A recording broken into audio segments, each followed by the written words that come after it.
Welcome to Behind the Black Belt, a podcast about the people and black belts of BJJ.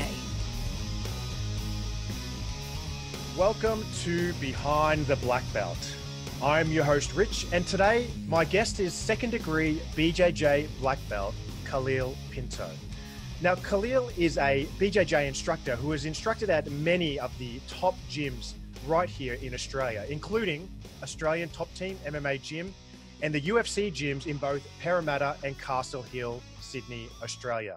He's also opening up a new gym called Club de Lutas, which is opening soon in Sydney, Australia. He is the founder and head instructor of Brazilian Jiu-Jitsu School, Australia. Now, Kalil is a Brazilian athlete with extensive international experience. He instructed for several years in London, and there he received his black belt under one of the pioneers of BJJ in the UK, Philippe Souza. And Kalil also spent a large period of time in the United Arab Emirates. As well as teaching BJJ with the Abu Dhabi Education Council, he also worked on the Presidential Guards BJJ program until finally he saw the light, fell in love with the surfing and the country, and settled down under here in Australia. So Kalil Pinto, welcome to Behind the Black Belt, mate, and thank you so much for being on the show. Thank you. Thanks, Rich. Thanks for having me. And yeah, it's awesome. Thank you. All right, man. So Kalil, we have got a lot to cover tonight. A whole bunch of really cool things to get into. So let's get straight into it, Kalil. Why don't you start us off? Why don't you tell us where you were born, mate, and where were you raised? All right. So I was born in Brazil. I was born and raised in Brazil, mainly in São Paulo. And then at about 10 years old, I moved to the countryside in Taubaté. It's about 2 hours from São Paulo. Okay. So São Paulo is this big urban city. Big urban city. Yeah, it's busy. Yeah, all the financial is there. Everything is there. And I moved down to this countryside. It's close to where André Galvão from Matos. Okay. So it's close to his town. So it's right beyond the countryside where Calazans and all those guys were like raised, you know. But yeah, it's a small town. So I was born and raised there pretty much. And then everything kind of started there. I started training jiu-jitsu in 1998 and about 14 years old. Yeah. Well, And, tell us about São Paulo, because I've never been to Brazil, and a lot of people have not been into it. I mean, is it like, are you growing up in like an apartment in a small house? What's it like? So when I started growing up, was in an apartment. So it's like a very small place. You kind of go downstairs, play with your mates if you have like a closed area, or if it's like a bit of a safe environment for you to be around. But it's pretty busy, pretty dangerous, you know. So I was going to say dangerous as a kid growing up. Yeah. I mean, nothing ever happened to me, but you're always surrounded by stories and situations. You kind of, it's a dangerous place, but you're raised to be always aware of what's happening and kind of preventing things from happening. So you're kind of always in that, that mindset of like always aware. Like I went home a while back and then I get in the car, my mom's like, put the bag in the back. And I'm like, oh, what's happening? She goes, no, just, in case people drive by.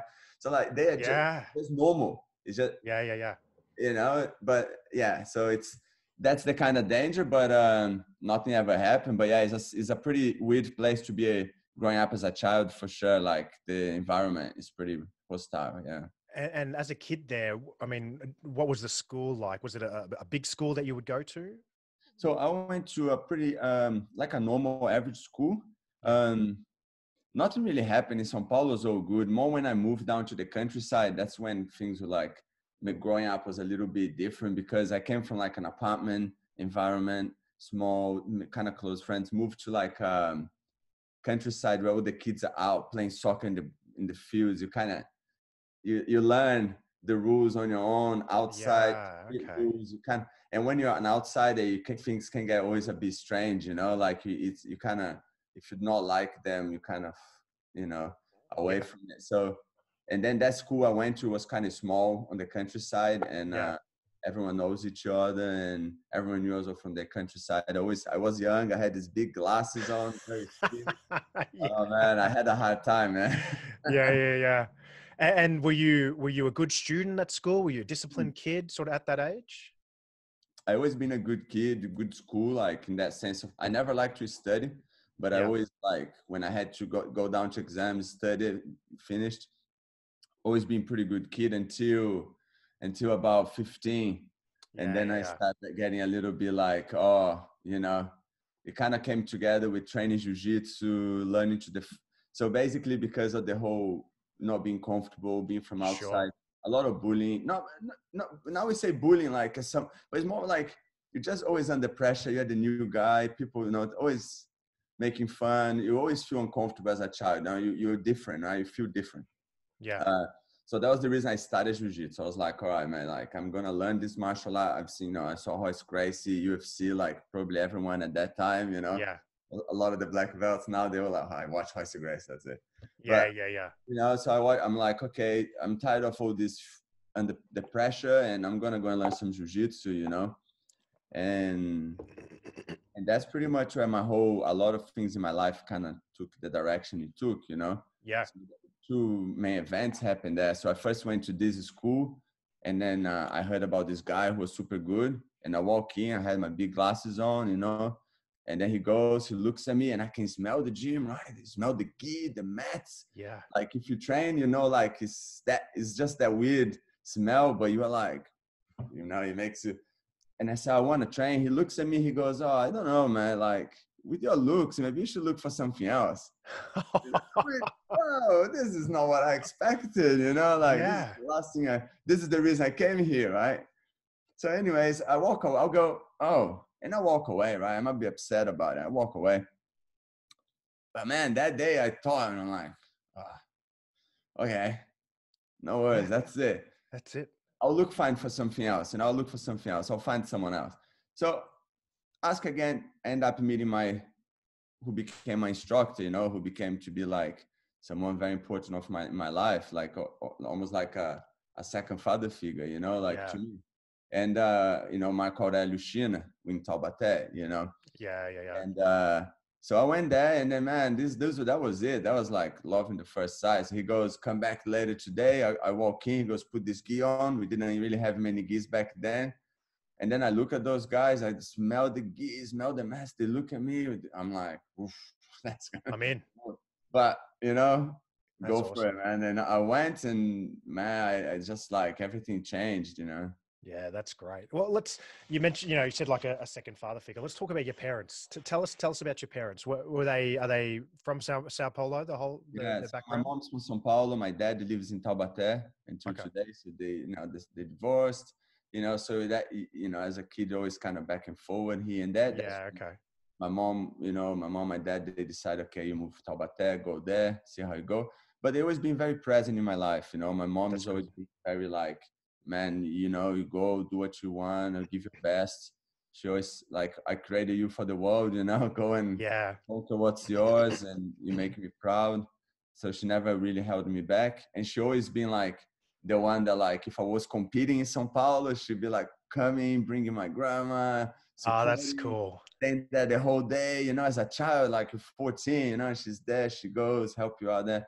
And my dad never traveled the competition view, but he's always been the guy, like in training, like he'll be waiting outside, and Yeah. the days he could, or he'll be like, he knew everything, but he never talked, like he'll be watching everything. And then he would, through some hard times would have, when you're young, and that transition that I said from being the nicest student, the nice guy, to being a little bit of a bad guy, a bit of a Yeah. bully, let's call it. Like, Yeah.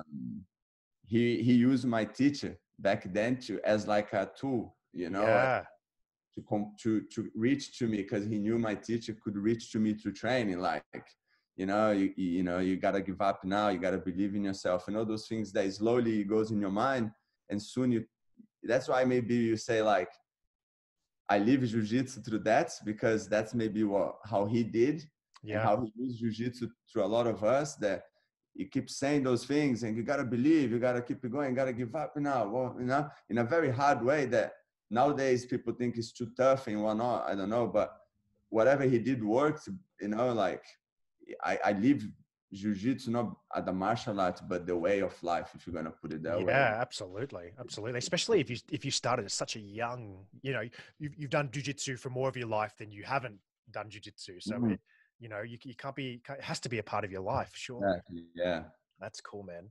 And was there any other sports when you were a kid before you started jiu-jitsu, or even as you No, did really. jiu-jitsu? I was really bad at soccer, so I used to play soccer with my mates in the field. I Yeah. was really bad. They always put me in the goalie.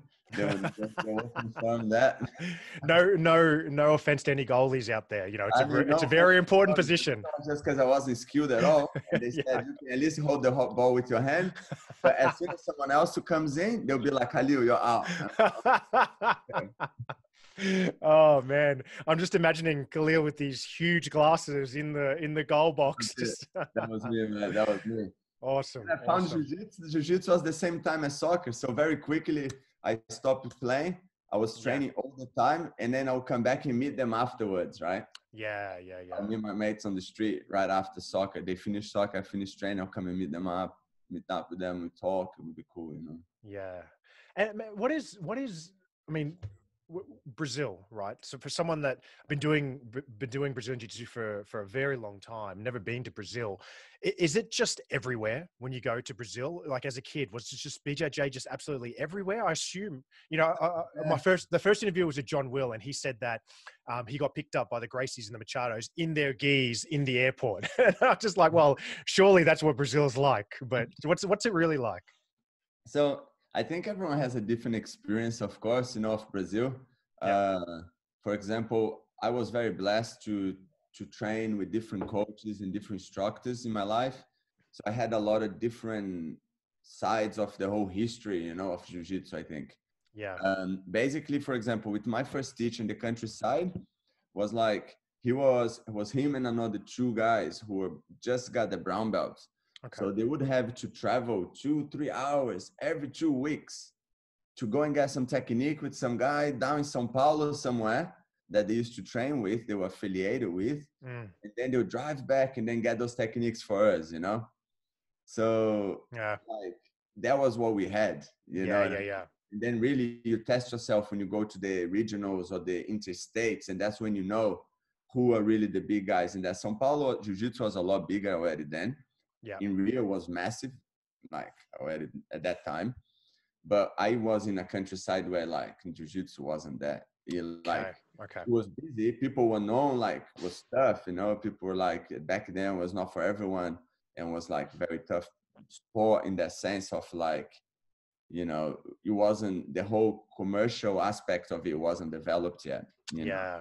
Yeah. Um, but so that was one side of it. And then when I moved to the UK and I met Felipe and I was graded by Master Felipe, by Master Zé Beleza, who is one of the best, if not the best, kids jiu-jitsu instructor, out there. He's a coral belt too. He's in Rio. So when I went to see his gym, it was a tiny, tiny gym. And this was 2 years ago, a year ago, where Yeah. people were talking about 2 split levels and 200 square meters in there. His place is like, it was a tiny, not even 50 square meters next to like a ballet school, right? Wow. And I walk in there and I go, hey, master. He goes, hey, Kalil, and we're having a chat. And then these old guys start coming in and they come in like 20 minutes before training, right? So they come in, they're getting ready, they chat, they have a bit of a coffee, they get stretch out, and they come out like coral belts, black belt, Whoa. like 5-6 stripes. And you're like, I've come to the wrong gym. Here's how the guy walks in. He has this random black belt, like all white and black mixed up. And then people talk about like him tapping out some top level guy in a triangle back in the day. So like all Wow. these random guys that you walk around on the street and you think like a normal, whatever, this guy, they're like this. I'm no offense, but like these guys are dinosaurs of jiu-jitsu, like they've been there for so long and no one talks about them. Like our generation, the young generation in Australia never heard of these guys, or even in Brazil, but like they've been doing jiu-jitsu and living jiu-jitsu like forever. And then you see them training and it's like, oh, it's movement and this. If a guy goes too hard, he goes, oh man, you know what? Relax a bit, go someone else. Because he's there for the training, for the learning, for the enjoyment, And my instructor, we had chats because I like to train hard and I like to go. And I was, oh, go hard this day, that day. He goes, Kalil, no, you're going to teach. Now you have to learn who you train with, when you train hard. Okay, some days I feel good. I come in, I train hard. I don't feel good. I do some drills, I do some technique with a white belt, I go and swim. You have to balance, like like, so like the teaching, living lifestyle that he gave me was, so like my first one in Brazil, he gave me so much of like the fighting, the jiu-jitsu, the way it is, and tough and boom. And then Felipe and Master Zach got this like crazy, like, jiu-jitsu, how to live jiu-jitsu, Yeah, like, yeah. you know, It sounds like, it's jiu-jitsu is such a part. It's not just a sport. It's a part of the culture. The culture that they were raised in, and that story sounds like it almost preserves them. You know what I mean? yeah, Like, it's just these older gentlemen that are able to keep on doing this sport, which it's pretty hard for older people to do. yeah, yeah. It's impactful on the body. So that's cool. That's Yeah, but cool. somehow he created this environment because he is the generation, né? So the guys all know him. So Yeah. he created this environment that is like, I was there and and these guys, they're like amazing jiu-jitsu with these techniques that are like all the tricks and things and that. And you're like, it's such a privilege, like to be just, Yeah. you talk for an hour, you train for half an hour, but Yeah, that's what it's all yeah. about. They're the best sessions. They're the best sessions. You just go to socialize. I love You them. know what I mean? That's fantastic. Hey, so Kalil, so we're back to you at school. You've moved out to the country. You started BJJ, right? You've had your first lesson at BJJ, at a young age. Mm. Was there many other kids training at that time? We had one kid and he was already an orange belt. So he was doing it for 2 years. He smashed Yeah, me every day. yeah, right.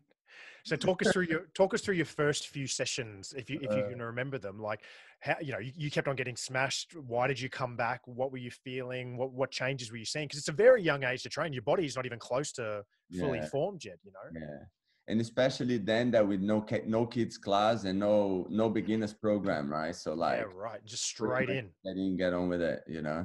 So, but yeah, like, so at first I got really bit scared because I was like, ooh, this is crazy. These guys are massive. But I don't know why. It's just something I have. I do that. I just done it. It's not something. It's just when I get pretty scared or of something, but I really want it, I kind of just throw myself in it because I know then there's no way out. Like Yeah, look at the biggest guy in the room and ask him to roll. Like if you stop to think about it for 3 seconds, you realize a pretty bad idea. But down the line is gonna make a jiu-jitsu better. You know, yeah. I love that. That's so great. that kind of mindset kind of thing. So I always been like that. So jiu-jitsu was like straight away. I liked it. I went into it. I was getting smashed every day. Took me, I think, 4 months to tap someone out, to get someone new into the gym so I could tap them out. Yeah, yeah, So I brought my friends, I could tap him out. yeah, And then I loved it. I started bringing all my mates from school, bringing everyone in. And then I loved it so much that I was like, in 6 months, I competed. And then I got second place in the qualifier for the states, national, like states, São Paulo State Championship. yeah. And then I ended up winning that championship. Awesome. So for me, it was like back then, because I had to qualify, it was kind of big for what we had. I was stoked. I was like, wow. And seeing my teacher's face, seeing me winning as one of the young guys from the gym. And then he gave my yellow belt. And that day for me was like, this is it, man. I love this. That's so cool. That's so Yeah. cool. And it's fascinating because it's such a formative part of any young person's life is those early teens. Yeah. So how do you think jiu-jitsu sort of helped shape you as a teenager from that early stage? Yeah. So I think when I first moved, to the countryside, was like, I didn't quite fit in because I was a bit different and Yeah. from the outside and that. And then kids already make it hard enough for you as it is from an outside, even, they're kids, but it's just how it is, right? Unless you're really cool and you have a lot of stuff to give them. But then you had the Yeah. cool kid. Yeah. So, so basically when I went to the gym was like a weird atmosphere because as hard as everyone was killing each other, it was so cool after training. They used to hang out. They had a big shower outside. They just showered there. They used to go and grab a beer on Friday nights. I was too young, but seeing that or being sitting there, because I was 14, you don't say anything, right? In between 20-something man, 30-something Yeah. old man. But being there, I felt like I was part of it. And because I was so young, they made me, even though they mess around with me a lot because I was the little guy, they made me be like, I was the younger brother of them, of all. Yeah. I was a big part of it. So like they can mess around with me, but no one else can. So it's Yeah, that's pretty much awesome. like, so you as a 14 years old, you sit there and you feel like, you know what? This is cool, man. I can be part Yeah. of it. And Yeah. and that's what I think jiu-jitsu give you. Like, and then a new guy comes to the gym and then you'll be able to handle that guy with a couple of months of training, not like hitting him or hurting him at all. Is my friend, he came to the gym with me. But when you feel the efficiency of jiu-jitsu on someone else, and then like after 6 months, I'm gonna be better, then an adult comes in. And now you can deal with that guy, that confidence that they give you to solve problems in your life and to deal with things that you don't think you're capable of. I think it's amazing. Like a big guy comes in, your teacher goes, go with him. You go, man, I don't know. And he goes, go. You shake hands. Now you got to deal with it. Next minute, you're dealing with this massive guy. You come out of it. You're like, you know what? Who's the next big guy, man? Like, Yeah. this takes, you know what I mean? And you keep, and then he always had that pushing us, like, you wouldn't say no training. This is too big. I'm too tired. You can tired. He would tell you to go twice if you say, Yeah. you know what I mean? But so that environment built me, I think, in a very strong character base of the resilience, the pushing forward, and that. What happened was it shifted me in a sense that it gave me so much confidence. And now I was fitting into the group again of my mates because I was in jiu-jitsu, right? So I came from being the guy from outside, doesn't really fit in, glasses, not really cool. Go and do jiu-jitsu, now become this kid. I put contact lenses on. Now I'm like, okay, no glasses. I put contacts. I get a little bit stronger. I can actually deal with people. Now I defend myself. Now I start to like being a little bit on the bully side. So new guys come in, what do you want? I don't like what are you going to do about it? And then it just kind of went into like a completely different direction. Like from something that I'm not even like that, like I'm pretty bad, like pretty stubborn. So like if I get one, but I'm not the guy that will go out and fight anyone. And that. But because jiu-jitsu brings that image and people had the image of me, or I thought they had the image and I thought that's how I should behave and whatnot. Then I start to portray that image to fit in with other people that I wouldn't otherwise really fit in anyways. You know what I mean? Like, because it's not me. Yeah. But as a kid, pretty much. And this leads to why I open my school and why I do what I do with the kids in school today and all that stuff that we'll talk maybe For sure. Yeah. No, I love it. The confidence thing is very profound. Jiu-jitsu, it doesn't get more confrontational than doing jiu-jitsu. You know what I mean? Literally in someone's face. And that teaches you something that's very hard to learn. And that is how to just have confidence in your body and your mind put together. That's really, really quite profound. But what I really, really enjoyed about what you described, because everyone describes martial arts as an individual. Oh, it's an individual sport. It's not a team sport. It's not a team sport. But they lose that it's a gym. And you're there with a team that's doing the same thing, and you're there with a community, and you travel the world. You go to another jiu-jitsu gym. That's the same community. That's a really cool way of looking at it. Yeah. So now I know that around this stage of your life, you have a bit of a turning point where you think you hinted to it then, where you took things a bit too far. Can you go on to describe that part of your life? So with that, then, you're getting like getting a little bit tough and doing things like, you start hanging out with the wrong crowd, you kind of trying to fit in, belong to a group that it's not necessarily where you should belong. And then one day we had someone, just like a long story short, is like a friend of mine. We go and see them out of their school, ending time, finish time. Yeah. And then we go and see them. They go, oh, look at these guys just like messed around with us in the break. Let's go and sort them out. We're like, all right, we're on. Let's sort them out. We go there, me and my mate and this guy who was in a fight. Yeah. We all go, it's three guys. We go there. As we come out of the bike, me and my mate, we go, hey guys, you hurt my friend and what now? My friend who was in a fight was gone. Yeah, right. That's always how it happens. The person that started is never there. Is never there. I only found out later in life that's exactly how most of the story goes. So like we had a fight. We end up hurting the guys really badly. Like it was a big bad fight, and we hurt them badly. One of the guys knew I did jujitsu from someone. Yeah, They right. they knew it. They knew. They saw me. Maybe the T-shirt. Maybe someone saw me. Whatever happened, they found out. They went on to tell my teacher that I hurt this kid, right? Yeah. And so, anyways, like I go to the gym at that night. Oh, cool. Yeah, we beat these guys up. You think you're really awesome. I walk in, class is getting ready. We're all getting ready. And like I said, you have the environment where you're all hitting, but you're kind of family, right? So you're sitting there, all big brothers, and the dad is like, he's sitting, he's looking at me. And I'm like, this doesn't seem right, man. And he goes, do you think what you've done is the right thing? You should, what you done today, you think is the right thing? And I go, what are you talking about? He goes, oh, we heard you being out there hurting kids with jiu-jitsu now. Is that what you do? Oh, man, Yeah. that just broke my heart. Yeah. Yeah. Yeah. Because you think what we do here is going out there and hurting other kids, and you think now you're a tough guy, and then you know what? You're going to go out and use what you're learning to hurt other people that can't even defend themselves. What kind of person you think you are, what you think we do. You know what?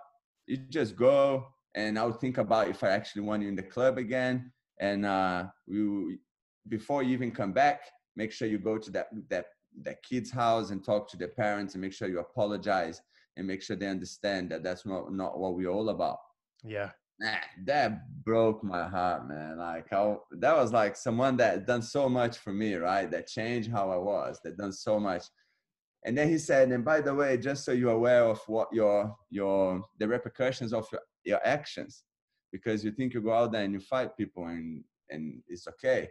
So basically he's been working really hard to get this contract with the school that the kid was going to and to teach jiu-jitsu in the school. And this is like 1999 when like no one was doing it, right? Yeah. So he wanted to teach jiu-jitsu in the schools then. And then he got the project, he got it like all good to go. And because this parent called him and then called the principal to say that this kid had a fight with me, he lost the whole program. Oh, So man. I'm just letting you know I lost the whole program because of you. This is like that. So go and apologize and we see what we're going to do with you. I may not even have you back anymore. Thinking that I would not be able to go back there. Like for me, it was like, you got to be, you'd be kicked out of your house or something. Yeah. Yeah, for sure. So I went on, apologized. Oh, good. The kid was like, okay, yeah, he lost the program. I went back and we had this talk about things and what I was thinking and why. And then I kind of realized, all right, this is not going the right direction. This people I'm aiming for is not really what I'm all about. So then I was like, okay, yeah, so we got to change a little, a lot how we do things.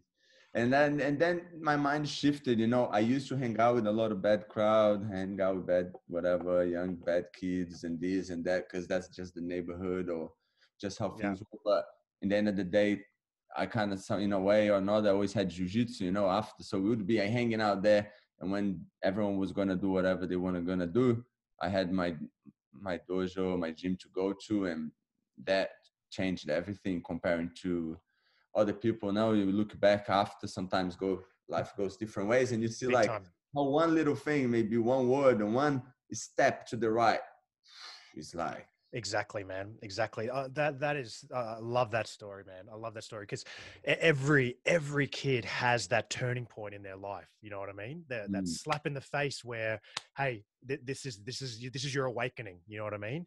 And you're lucky, man. And so am I. And so are a lot of people that turning point didn't kill someone. That turning point didn't kill you. That turning point didn't do something to didn't permanently break something or someone for the rest of your life or their life. That it was serious enough to open your eyes to realize, okay, I need to make a change. And then there's a lot of people who don't get that second chance. They go and kill someone, and then they have that second chance when they're in jail for the rest of their life. So I love that story. I read that story on the internet in one of your videos, and I just absolutely love it because you almost feel like you were a bad person before that moment. But it's all part of growing up, and yet, to be the person you are today, you have to have had those bad experiences as well. So thanks for sharing that, Kalil. I really, really like that story. So what's next? What happens next for you? so then So I'm training, carry on training until I'm about 17, 18. Okay. And then I had this, like, I'm about to go to university to do physical education, like sports science, and like, I'm going to teach jiu-jitsu. That's what I want to do. Okay. So you were sort of going towards some sort of physical education Yeah. field, and then you decided you wanted to just teach jujitsu. That Yeah, was so what that you was wanted more to do. like a common pathway that you would normally take when you're like training jiu-jitsu. You go to physical education, physiotherapy, Yeah. Okay. and that's kind of where you do uni, and train jiu-jitsu. And because I was so young, 16 years old, blue belt, I got second, I think, at nationals. I was doing pretty well for my age and stuff. Yeah. I think that I was really happy to go in that direction. Yeah. But then my grandma called me from America. She was with my aunts there. They were living there, and they said, "Look, before you go to university and you do what you want to do, come to America, stay 3 months with us, just learning English. Don't Oh, worry cool. about university. You finish college, you finish high school. Come." I was like, "Oh, Yeah. okay, Yeah. okay." So I look at my mom. I go, "What do you think?" She goes, "It's the opportunity of your life, man. Like, if Yeah. you don't go today, when do you think you're gonna go?" My dad is like, "No, I don't think we should go now because university." My dad always wants us close to him. He wants the best, but when close to my mom, is like, "Go, bye." So my mom goes, "Go, man. I got the tickets. They put me in the high school there." Mm. They go, "Okay, come to high school 3 months." I didn't speak a word of English. Oh man. All I knew how to say was, "Hi, my name is Kalil. I'm from Brazil." And I thought that sounded really cool because, it kind of goes together, right? So, That's awesome, man. so That's really cool. Please tell me that's how you still introduce yourself? We should have started the podcast with you saying that. Hi, I'm Khalil. I'm I'm from. Kalil. I'm from Brazil. I love it. I love it. That's so cool, dude. I know. It's just so weird. I was like, "Oh, why does it sound good?" It doesn't sound good at all. I love it. I love it. Oh, fantastic. But And yeah, so, so I went there through. I went for 3 months. They were like, "Man, like they were like, just go normal school, normal high school." That was like crazy. Like, why am I gonna go high school? What am I gonna do? I went and speak no English, nothing, but nothing to lose really. So, man, just was really hard because I didn't know anyone. yeah, But that kind of always drove me. They're like almost impossible. They're like that. It's almost impossible for anyone to be done or too hard. You give up. I will. I will push it through. Like I will do my best to make that happen. Right. yeah, yeah, Just yeah. and and then and then and then like just like that was so crazy. But like I studied every day, man, for these 3 months. Like I was studying school. I'll go home. I was study. I remember my uncle just said, "Man, you're here to study. You're just going to study so hard." Like I couldn't go out. I couldn't do anything, man. They wouldn't let me do anything Oh, wow. for like until I could, like, because in their mind was like I wasn't there for the fun. I wasn't there for the high school. I was there to learn a language. So I was 17, man. All I wanted to do is go and party, man. I just Yeah, want yeah, yeah, to just enjoy the high school. yeah, And like they just go like, but no. And those 3 months were crazy. Then I found a bit of wrestling there. There was like seasons in the sports. And then I started doing a bit of wrestling. And then they were like, you know, with your wrestling, because it was bad, but for someone that does jiu-jitsu for a while, you you get the pick up hang some of it. stuff. Yeah. And then they're like, "Oh, you know what? If you keep doing wrestling and studying, you'll be able to graduate." Huh. And I'm like, "Okay, that can work." So I kind of overstayed my stay. I tried to extend. I didn't get it, but then I said, "Well, I'm already here anyways." So I ended up graduating in school there. A little Yeah. bit of wrestling. Jiu-jitsu was so small, nothing really happened there. Like where I was. Came back to Brazil, and then I was like a year in Brazil, not training much. Move out to the UK, and that's when I had like a massive break of jiu-jitsu in my life for like 4 or 5 years. Yeah. Moving to America, a little bit there, back to Brazil and UK. It was like a massive break. Yeah. And no jiu-jitsu almost whatsoever. Very like every 3 months, I'll find a gym, I'll go and roll. something gets on the way, work, study, college, whatever. When I moved to UK, it was like, my mind was like, I'm going to come in and make money, work, make money. So I was working 17, 18 hours a day.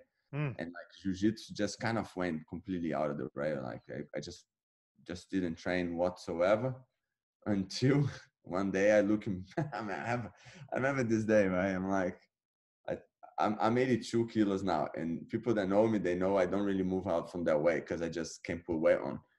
I'm like 86, 87, massive belly, right? Massive belly.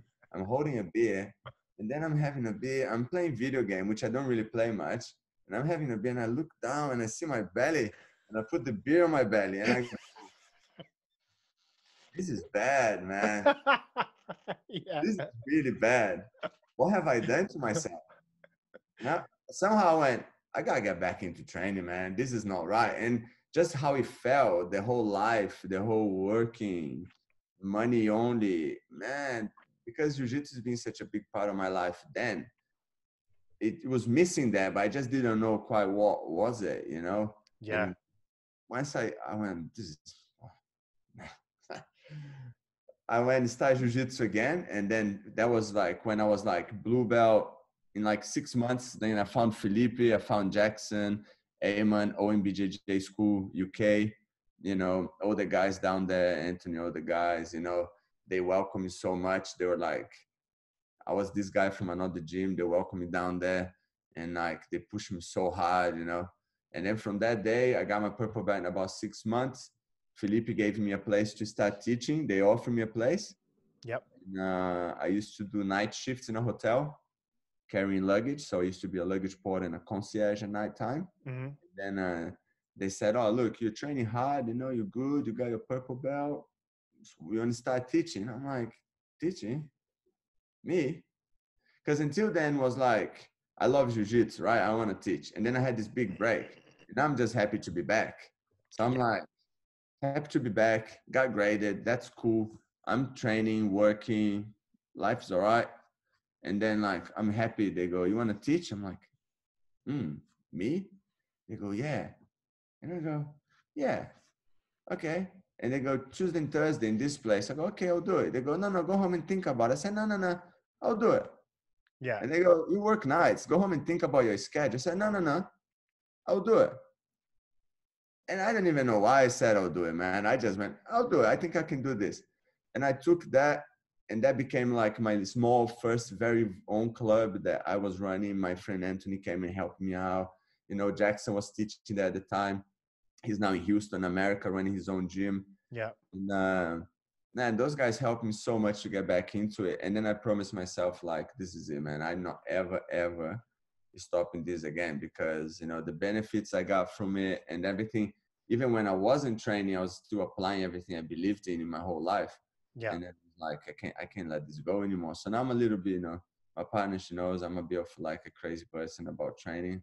You know, Yeah. if Yeah. I haven't trained twice in, like if I haven't trained 2 days, I'm like, yeah, I haven't trained enough. Yeah. Enough. And yeah, and listeners, you can check out Kalil on the internet. He lost the belly. I don't want to ruin it for everyone, but the belly is gone from everything I've seen, Kalil. So All the 6 kilos gone, man. so how did you end up in the UK? What because you came back from America, you're in Brazil, and then how did Yeah. the UK come on in the picture? UK was just like I came from America. I didn't have a visa, you know, so I kind of came. Like I lost my visa there. Came back. I was a bit upset because I really liked it there, you know, and I was like, oh, I couldn't stay. So I have a German passport. My grandfather is German, so he Oh, was German. okay. So I Okay. have a German passport. So when you know you could use that to travel within Europe, it was like I came back and I went, you know what?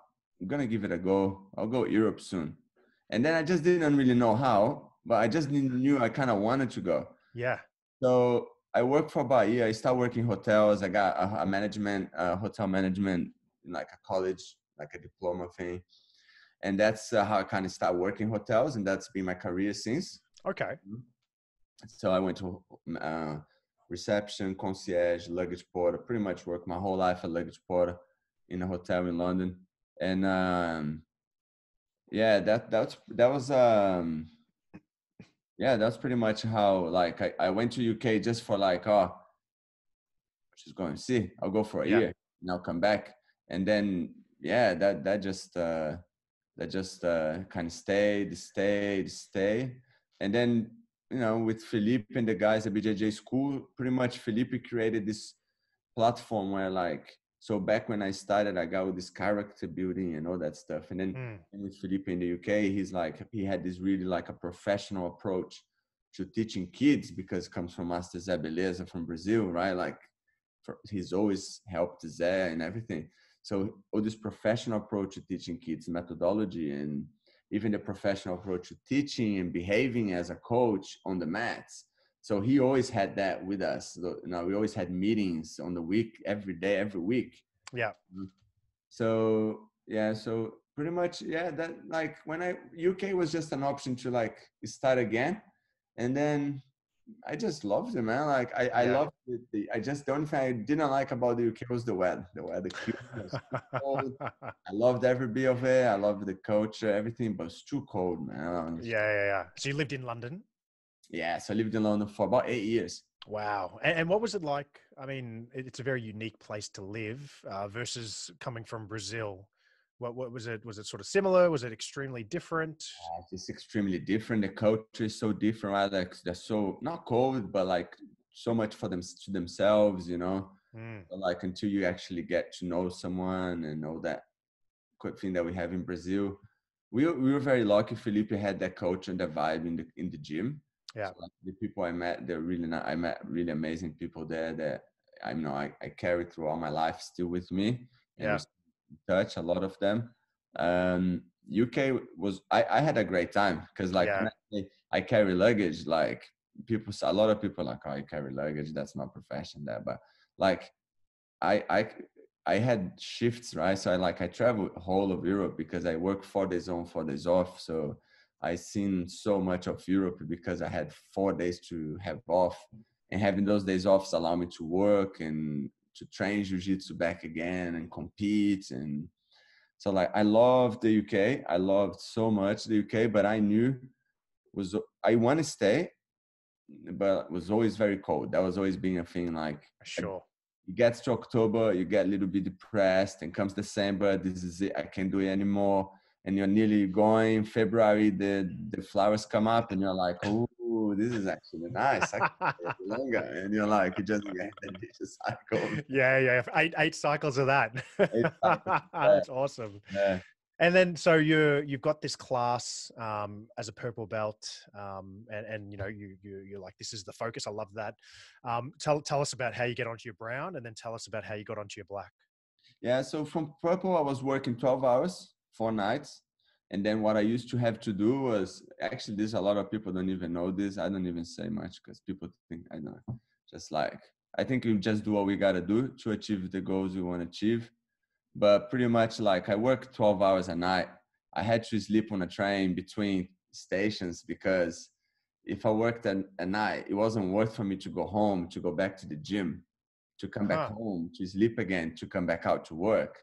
Yeah. So I would finish work at 8 o'clock. I would be on a train, sleep on the train to the end of the station, and come back to the station because I knew there was a 2-hour journey. So that would Wow. give me enough time to get off the station, head to the gym, and teach my 12 o'clock class. Oh, what is Yeah, that? so I did that for like, or I would go to the gym and sleep at the gym Yeah.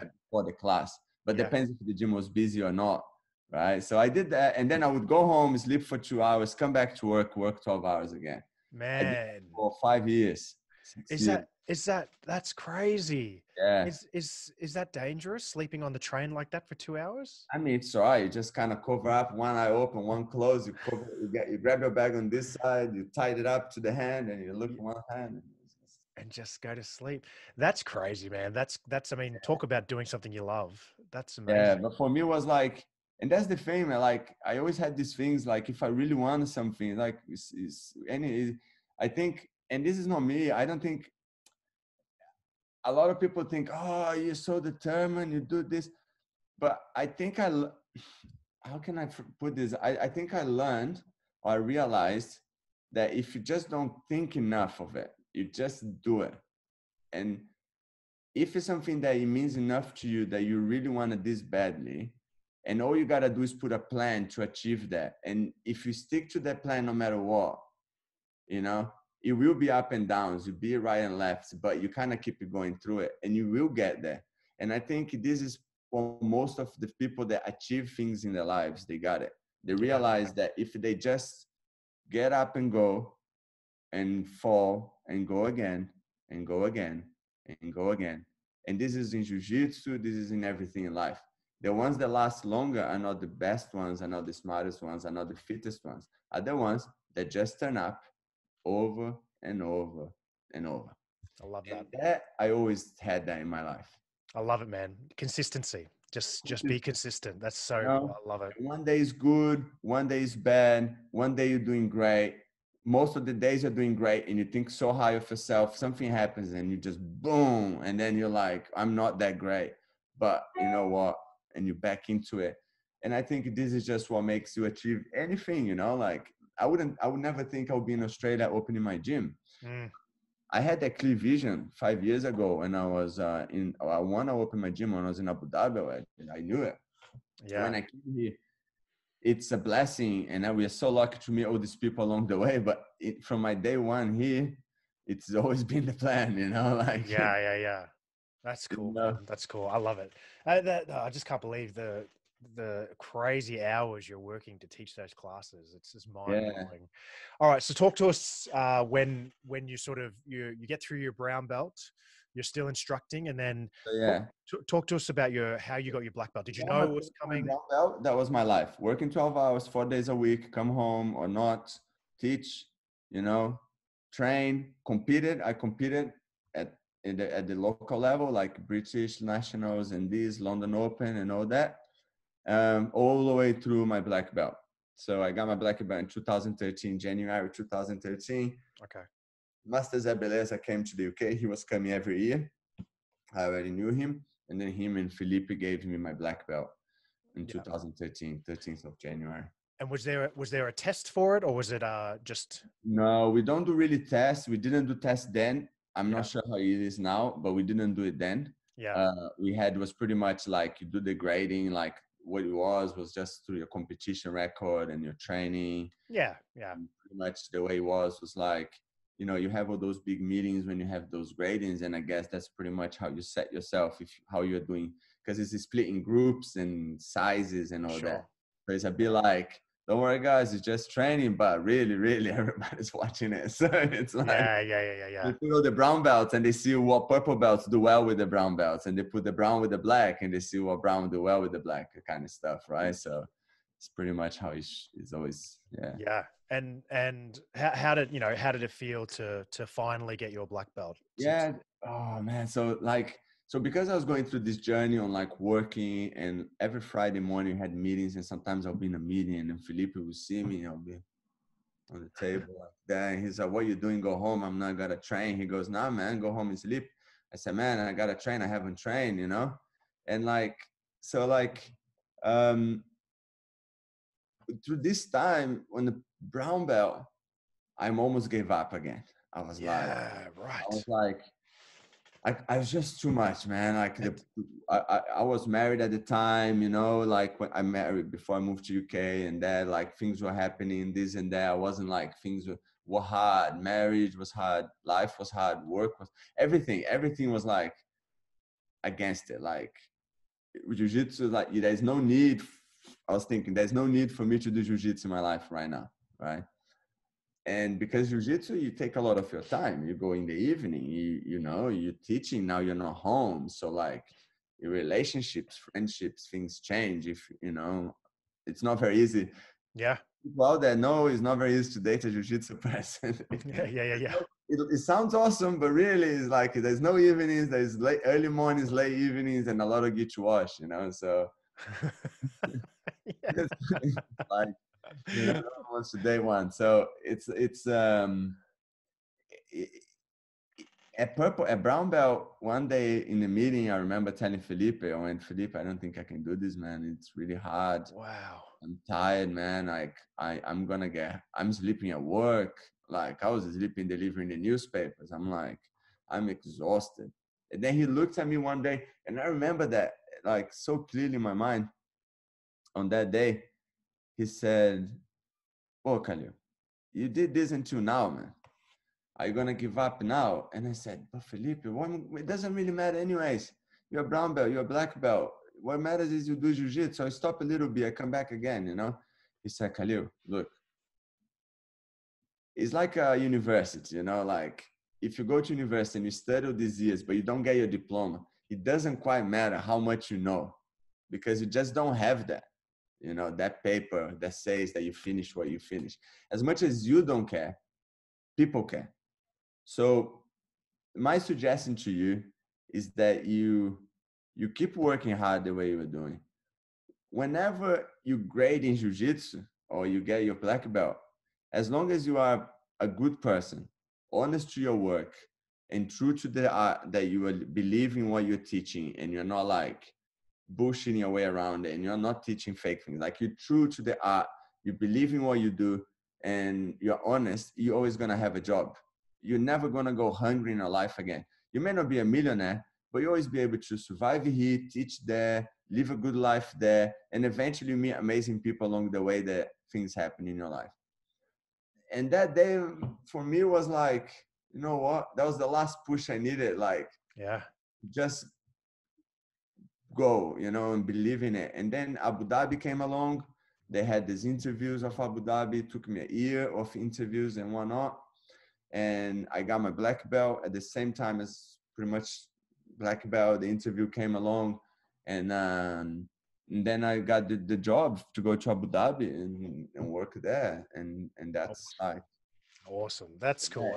and this is something maybe a few people still listen if they're not sleeping by now, but it's like what for me, and I think, and that's what we talk about, like everything builds in your life. And then so like teaching Brazil or learning from the countryside and then moving to America where I never spoke the language, all this stuff added so much to the building blocks of I think who I am today, right? That makes this like crazy mix and all that stuff. But like with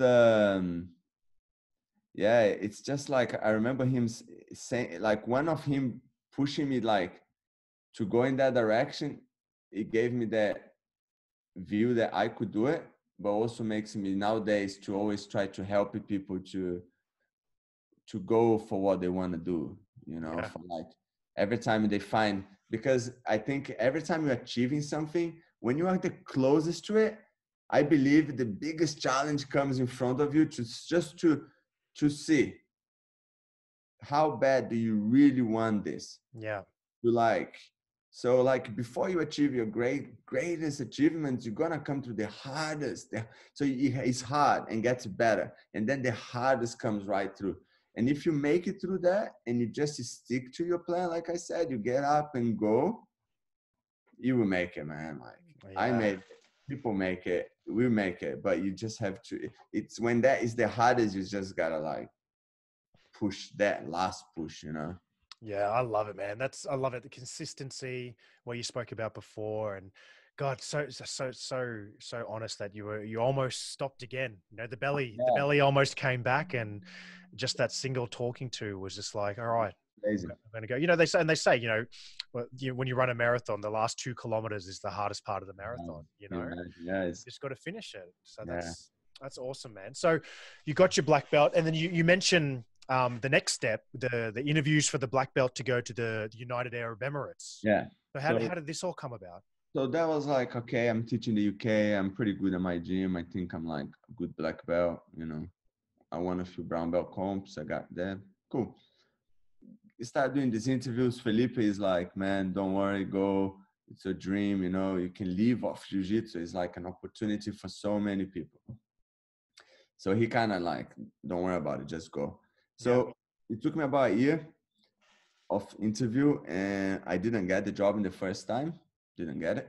And then I remember I was in a hotel, and then this is where like I think like your intentions and your mind and how much of your energy goes into things, right? Like I truly believe in this because it didn't do for a year.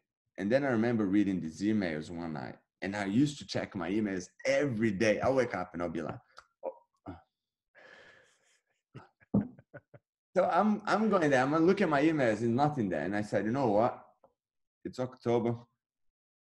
By the end of this year, getting a job with Abu Dhabi or not, I'm gonna quit hotel and I'm going to full-time teaching with BJJ school in UK, no matter what. Wow. Even if it means I go half of the money, this is it, man. I can't do this standing behind the desk anymore. I can't deal with this anymore. This is not for me. I want to teach. 1 week later, I get the email. You got the job. Oh, wow. There you And go. the moment I made a decision in my life with all my heart, and I was willing to pay the price for not having enough money for whatever comfort that you get from having whatever proper job or whatever. When the moment I made that decision, everything changed. That's serendipity, man. That's crazy. That's Yeah, crazy. that was crazy. And I went, and then I got the job. I got the interview. Took me about a few months. I moved to Abu Dhabi in February. So I got my belt in January. In February, March, I was in Abu Dhabi living there. Wow. So tell us about you're speaking about these interviews. So what was it, just something on the internet like Abu Dhabi or UAE's looking for BJJ instructors? How did it all start? It was going on for about a year before. So I was a brown belt and I was going on holiday to South Africa. And I heard about this program where they're hiring these jiu-jitsu brown and black belts, and these guys are there and teaching this program in schools. And, the army was very small then, but the school was the main thing. Yeah. I thought, man, this is a dream job. You go, you get paid really good money. Yeah. You get, the contract is great. You're teaching jiu-jitsu full-time. I'm up for it. Yeah. If I work 18 hours a day and I can just do jiu-jitsu, I'm up for anything, man. Yeah. Awesome. Okay. So the interview was pretty hard. They went to Brazil to hire a lot of guys straight from Brazil. Hiring foreigners wasn't really happening. But because but they were doing it, but they prefer Brazilians at the time. Somehow, because also there was a lot to do with who if you know someone that can get you an interview and whatnot. So I went on holiday when I was a brown belt. I went to South Africa and I passed by Abu Dhabi on my way. And then I didn't have my gear, didn't have anything. And then I heard about this place, they have jiu-jitsu there. Why not? I just go and check it out. Yeah. Like, in Abu Dhabi, you mean? Yeah, in Abu Dhabi. Yeah. The most random crazy person walk on the mats, right? No emails, no hi, just why not? Yeah. I go, yeah, why not? I go there. So I turn up where this black belt train, which was the ADCC, used to take place, right? Yeah. In Abu Dhabi. So I'm there, I'm walking around. Where's this place? I heard about it. Then some guy walk out and go, what are you doing? I go, looking for you. He goes, I was in here. So we kind of walk at the back and walk in. And then this Arab guy, like, oh, this local guy, he goes, oh, come here, I'll help you out. You're training and this, yeah, I'm a brown belt guy. So he gave me some gi, randomly give me gi. I run in there. I get a belt from karate shop that had a belt that I didn't have mine. And then I go and train, and it's a bunch of this tough black belts. And, that's where I met Alex Pies. They call Alex Negão. So he was the head coach of those guys. Alex is now my business partner in the gym. Cool. Right? So I went there and I met him there, and like, I'm brown belt, I'm getting smashed by these guys, but I finished the training. They go, why don't you apply for the job? And I went, oh, okay. So, but I'm a brown belt. Nah, don't worry about it again. So that's how I kind of got my way into knowing someone that could get me an interview. Yeah. Okay.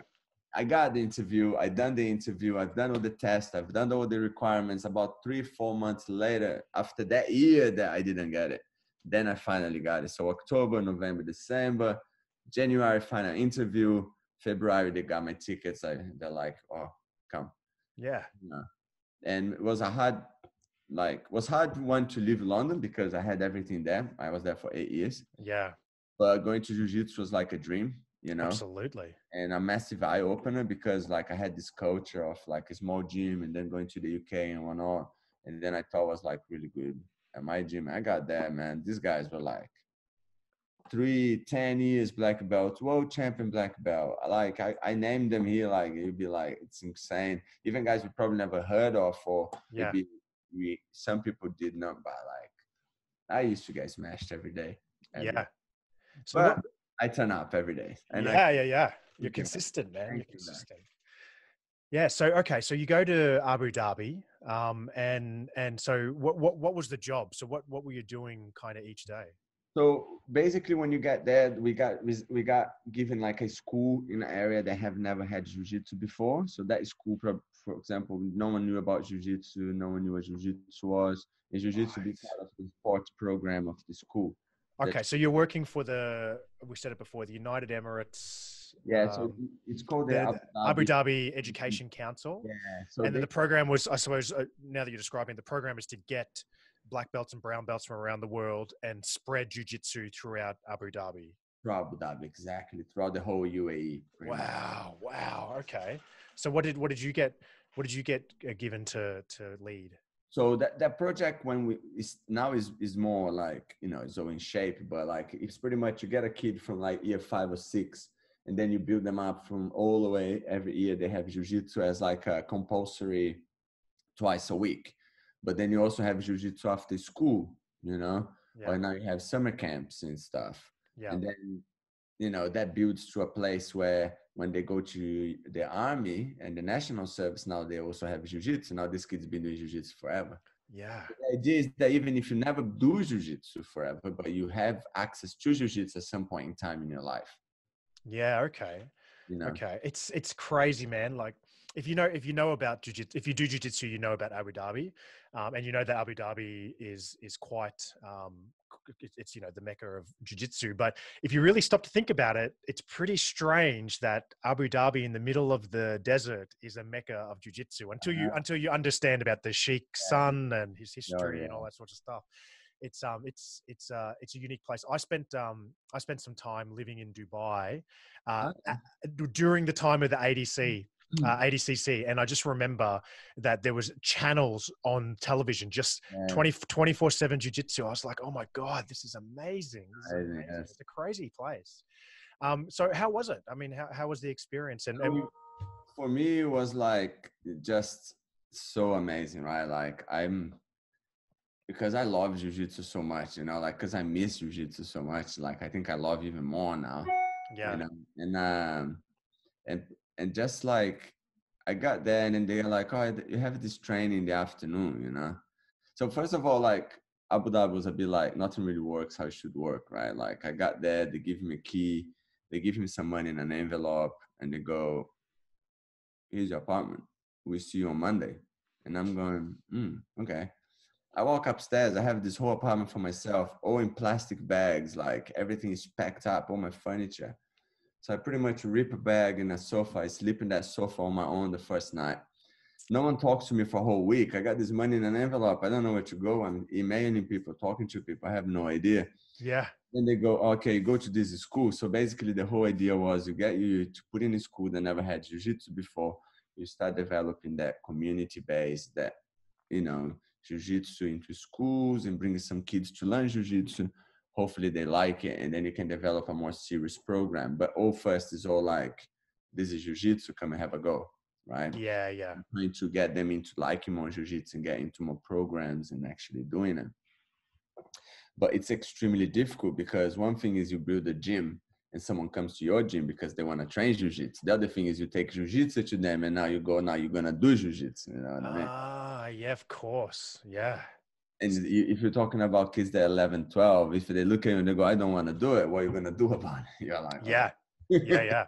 And again, I don't want to stereotype anyone, but one thing I noticed about the Emiratis is they grow up in a culture where everyone is their servant. You know what I mean? They have people that, and so if they don't want to do something, that they get a choice. So that I could imagine that would have been even more tough. Yeah, exactly. So that was very difficult, but also I think it really pushed in the sense of thinking jiu-jitsu, not the gym jiu-jitsu we know of, for people that come in and want to learn, but making jiu-jitsu interesting for people that never done jiu-jitsu, people that don't like jiu-jitsu, people that don't want to train. How can we make that fun where they are learning? That's tough. For jiu-jitsu, but without knowing they're doing jiu-jitsu. Yeah, yeah, yeah. you That's know. cool. So that's, I think, where I got more of this. I think, and I think I developed some things that I like, and I think I had a bit of an experience on the whole, getting people into developing that side of like jujitsu for those that are not looking for it, if you put it that way. Yeah, that's fascinating. That's fascinating. And did you ever settle into the UAE? Were you comfortable there? Look, I love the life in the UAE, man. I had a great life. Like I worked in the morning. I like the working hours are pretty much like any gym. Like you gotta be early in the base. Your first class is at 7, 9 o'clock. You know, you have a breakfast, you train. Like I used to teach jiu-jitsu another 3 black belts.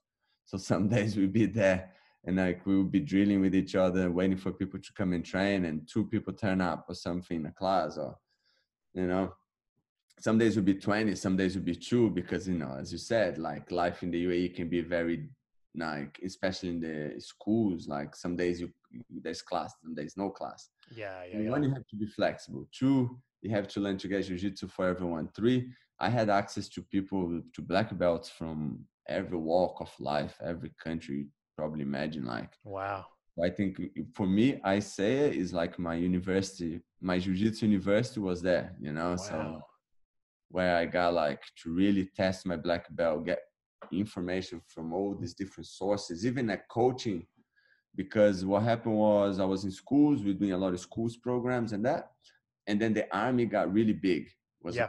The army program exploded, it was so fast.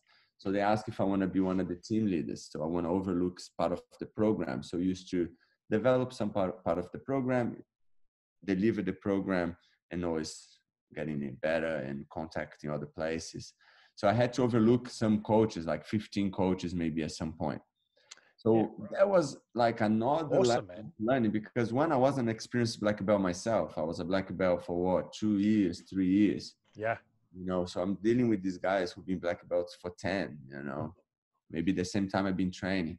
So it was very, and I think was a privilege as well, because I had access to so many coaching styles that it made me look at things instead of going, oh, this is no good, or what's this guy doing?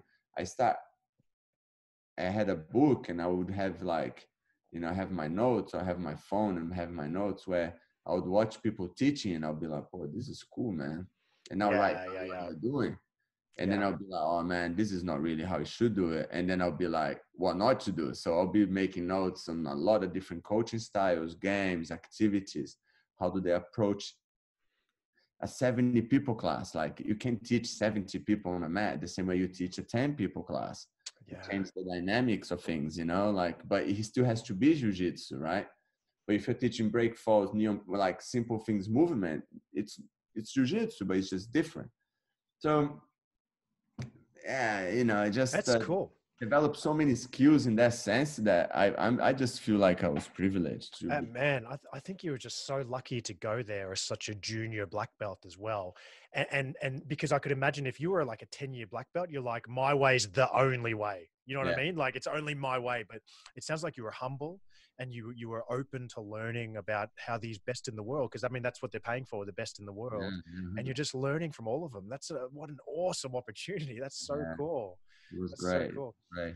And And what yeah, Alex was the head trainer. Alex is my business partner in the gym now, in the Clube de Lutas, and he was the head coach there for the national team.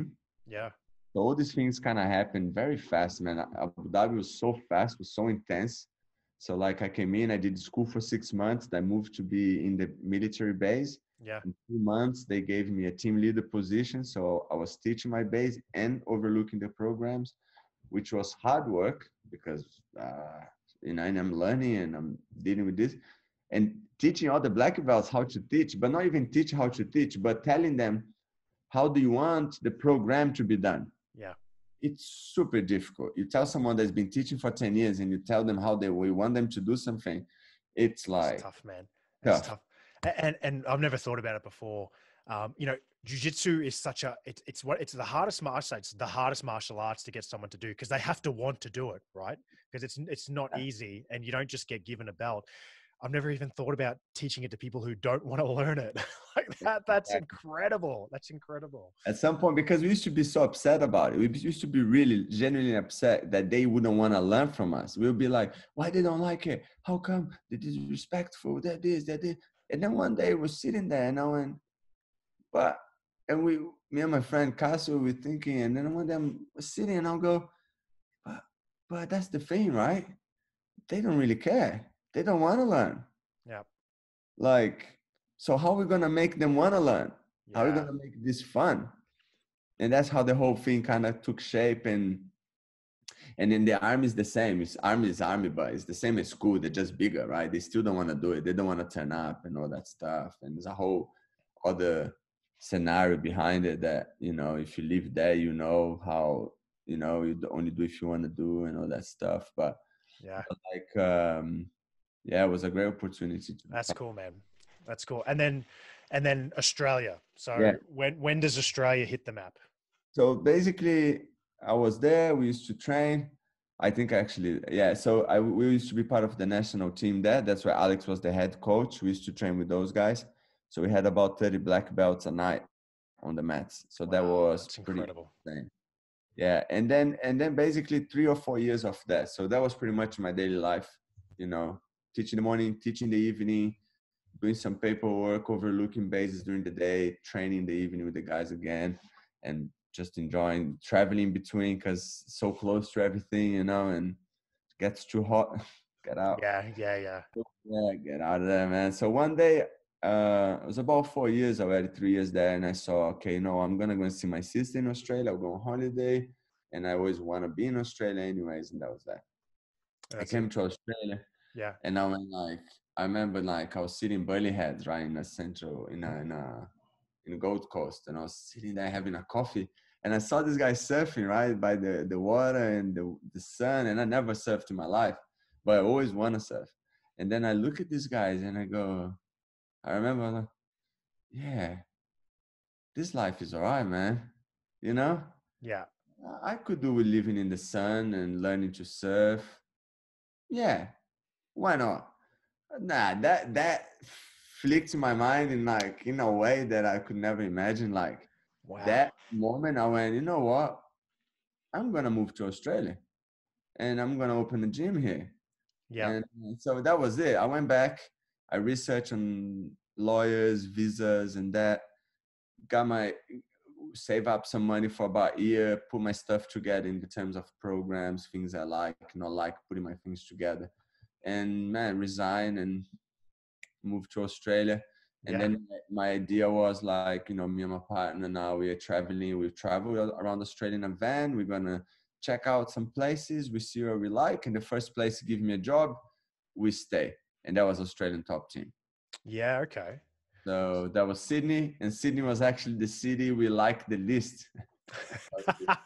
At first, we came in, it's too big, too busy, there's nothing around, and this. And now I look at it, I love Sydney so much, right? Like, I love Sydney, man. Like, Yeah. and I finally started learning to surf. So, That's cool, man. That's cool. So you're in Australia now. You got a job at Australia Top Team. Tell us, and then I mean, this is your transition now from just pure jiu-jitsu to jiu-jitsu for MMA. yeah. So when I first came, it was a lot of challenges, right? Like, a lot of challenge because one was like, okay, I went in a young black belt, and now I got this access to all this stuff that I'm not really ready and all that. Now, okay, I'm a black belt. I train with these guys. I feel like my jiu-jitsu is like legit black belt. You know, I'm happy with it. Now, like, because when I first went, I was thinking it was good, but when you see other guys, so now I'm not thinking like, oh, my good jiu-jitsu is good now, but like, man, I train with all these guys. You're confident, like the amount of stuff you learn, you know, Yeah. you compete and all that. So I thought, okay, Australia is the next bit. And I thought, okay, there's two things. One, I can go and work for someone, which is great because then you work for the gym, you work for them, they give you classes and all that. That's a problem because I really don't like to make people upset. And I really have a problem with people later telling me like, how much they done for me, and if I'm doing something is like because of them, and now I owe it to them. So I have a bit of an issue with that kind of stuff. Yeah. So Yeah. I didn't want that happening, right? And I really wanted to just kind of, I had this vision where I could come here, and my goal was to one, set up my gym, but to set up something in schools where I could use, because I've been teaching schools there, where I was taking jiu-jitsu to people that didn't want to do it. And then eventually I started volunteering in kids with disabilities, so special needs hospital. So I volunteered there for about a year or two. So that was another area that I really, really enjoyed working on. Wow. And yeah, it was awesome, man. Like the amount of what you get back out of it, and like, it's amazing. But basically then my goal was, okay, I'll come to Australia, I want to open my gym, but I don't want to be attached to anyone, so anyone's flag. Okay, so it has to be a gym that doesn't mind me holding my own flag, BJJ to Australia, right? So it has to be a gym that will give me enough classes so I can make a full-time living, because I don't want to go back to doing security, construction, nothing against the work, but I had 100% in my mind that I want to focus 100% in jiu-jitsu to make it work. Because if I focus anything else and energy diverts again, I will go back to what I used to do in the UK, and I didn't want that. Yeah. And so basically, we traveled, and then I had a few offers. The problem was the flag and all that stuff. And then I got ATT, who said, you can come in, do whatever you like with jiu-jitsu, and then you come and work with us. So pretty much they gave me like enough room to work pretty much every evening. And then in between, I would work in other places during the day.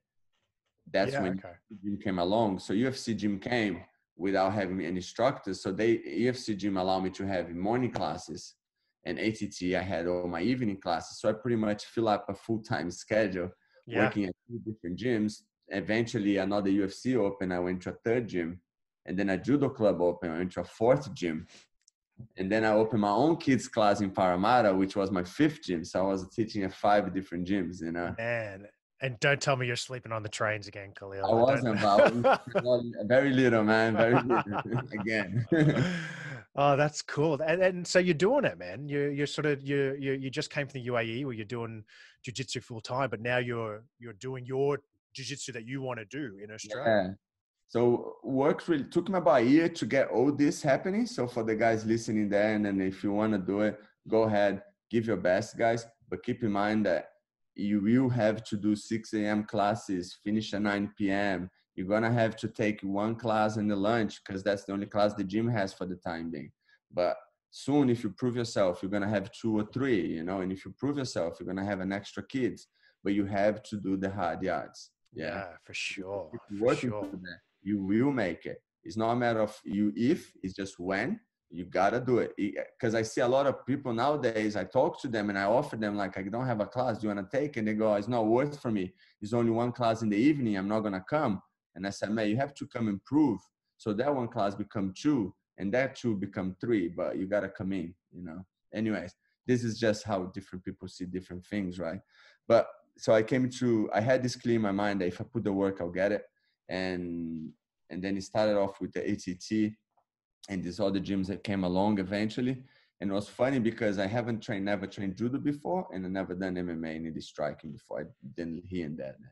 But so being ATT gave me the opportunity to see a different side of grappling, which was the MMA grappling, the mindset, the characters, and the way people train, the MMA training to the actual grappling, not how they train. Like MMA trains so intense, it's so hard, but it changes how grappling goes when someone's trying to punch you or kick you, right?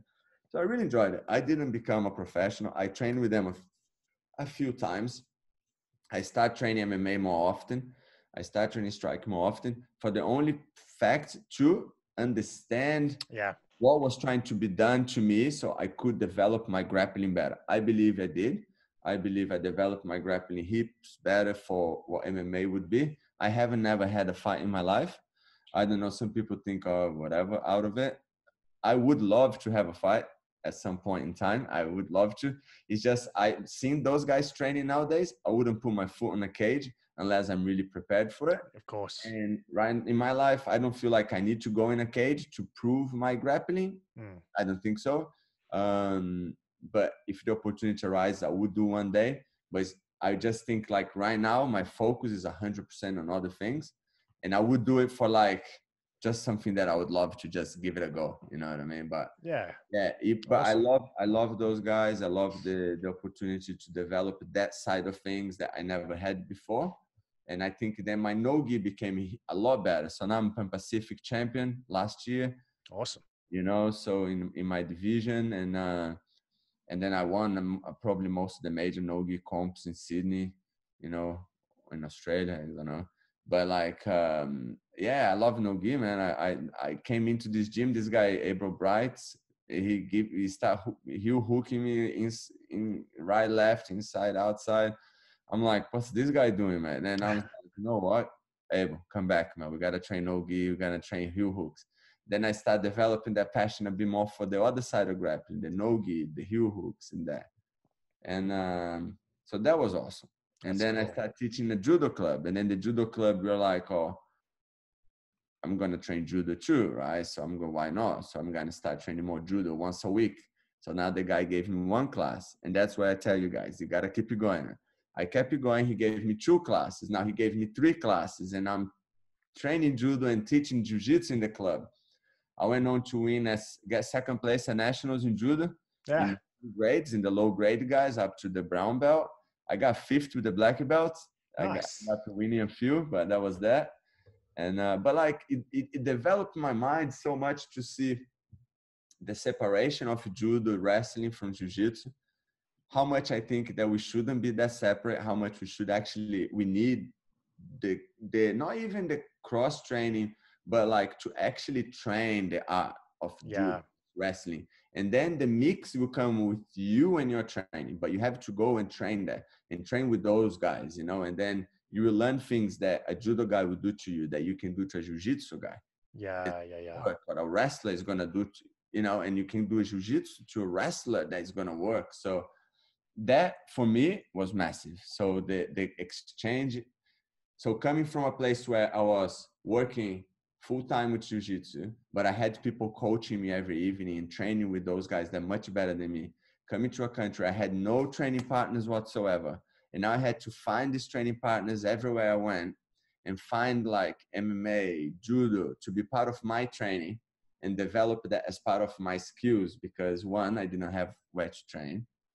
Or I had my students, but then when you're teaching and you know it's a bit different like when you know so it was very hard to transition from that being coached just training teaching full time to actually having to find training partners, Yeah. develop my own syllabus, follow my syllabus, find the holes in the syllabus, make it better, you know, find the new classes, like train with other people to develop my training. That's been like a whole, it's been so intense, right? Like so Yeah. It's the yeah, next. It's the next chapter, man. It's the next yeah. chapter of this story. It's awesome. And so where to from here? What does the future look like for Khalil? uh so like man, Richie, like it's crazy, man. Like now it's like all the things that I always believed and I always worked towards like 10 years ago, you know, sleep on a train because one day maybe I'll go somewhere with it's happening, you know, like Yeah. it's all coming together. It's crazy. The other day, I threw away like a pile of like brainstorming papers I used to gather with me around, you know, like of things I write down and put it somewhere. My missus like, get rid of this. So like, you know, like I look at it and I'm like, this is 5 years old. Like, Yeah. Yeah. this is Yeah. how long this has been going on. So now me and my business partner, Alex, who used to be like my head coach at Abu Dhabi, now we join up. You know, he teaches in the city. Now we are opening North Parramatta together. And this whole thing, like, we were already going that direction, but as soon as COVID started, the whole pandemic thing started, we were like, ooh, maybe we're gonna drop this. But then we Yeah. looked at each other and we are like, man, we're on this, what we're gonna do? We're gonna keep working for other people until when? So we went in this direction. We decided to open our own gym, and then we were stuck on the whole. I'm BJJ school. He is Brazilian top team, so he Yeah. is part of BTT, you know, Bustamante and those guys. He's a legend in the sport himself, you know. And it's hard. He's a 5-degree black belt. So it's hard to tell a 5-degree black belt, like, oh, it's hard for me to give away my flag, you know. But Alex is an amazing person. He really couldn't care less about that kind of stuff. And that's what, and he, you know, he's a great jiu-jitsu guy and a person. So I was like, man, I'll give up my flag. You give up your flag. We build our own affiliation. Yeah. And we're going to make this work, you know. So hopefully in a few years' time, Club de Luta is going to be, you know, fighting with the best guys out there in Australia, hopefully, you know, and, you know, that's guys awesome. Hear about us. That's awesome, man. Kalil, that has been a thoroughly enjoyable story. I'm just so struck by your honesty. You know, you're holding nothing back. You're telling it like it is. I love how you just openly, you know, I'm not a perfect person. I've made these mistakes, you know what I mean? And, but what I didn't do is ignore the mistakes and not learn from them. And that comes through from your teenage years to the stuff that you're doing overseas. You know, I asked you, what was your black belt promotion like? And you didn't even talk about it, because the promotion wasn't the important part. It was everything that was happening around it. So look, Kalil, man, thanks so much for being on the show and sharing your story with us, dude. It's been thoroughly enjoyable for me. And listeners, look, I really hope that you have enjoyed this evening and this episode of Behind the Black Belt with Kalil Pinto. And you heard him mention it a few times, soon to be opening grappling gym, Club de Lutas. Did I say that right? Right, sounds good, man. Awesome. In Sydney, Australia. Open your eyes out, guys. And if you're ever in Sydney and you want to train somewhere elite, check it out. You can find their website now, www. Just look up for Club de Lutas. So it's club A, so clubedelutas.com.au. You'll have their coming soon website. You can sign up for the newsletters, the emails, and keep up to date with exactly when and where you need to get involved with that project. I can't wait to see it open up, man. I can't wait to see where it goes. If you want to find out more about Kalil, check out Brazilian Jiu-Jitsu School Australia on Facebook. That's at BJJ School Oz, BJJ School Oz. And you can find Kalil on Instagram. That's Kalil Gibran P, KalilGibranP. So Kalil, again, my friend, thank you so much for your patience. Thank you so much for your time. It has been, honestly, it's been an absolute pleasure for me. Have you got any final words for the listeners before we wrap up? All I can say, guys, is, you know, I'm a big proof that, like, I'm not a talented guy. My jiu-jitsu is not, I don't like to see as a talented guy that, you know, amazing and super skilled. All I can say, in whatever you want in your life, you got to put the hard work, you got to put the hard yards in, and whatever you put in is whatever you're going to get out 100%. And I believe, you know, things will come true when you're ready. So keep doing your work, keep believing in it. And just, if you understand that you don't give your option, just get up and go, you get there. You know, if I did it, I'm pretty sure you guys can do it too, you know. So awesome, man. So well said. Thank you so much, Kalil. And ladies and gents, until next time, this is Rich signing off for Behind the Black Belt. Behind the Black Belt is proud to support veteran grappling. Veteran grappling is using the grappling arts to improve the lives of military veterans and first responders. Visit www.veterangrappling.com to learn about scholarship opportunities and more. Join our community on Facebook and our website at www.behindtheblackbelt.com. Behind the Black Belt is a TDP Studios production. Behind the Black Belt is copyright of Richard Thapthing Thong and TDP Studios. The music used in this episode is Rocking Forward by X Take Rux and is used under an Attribution International 4.0 license.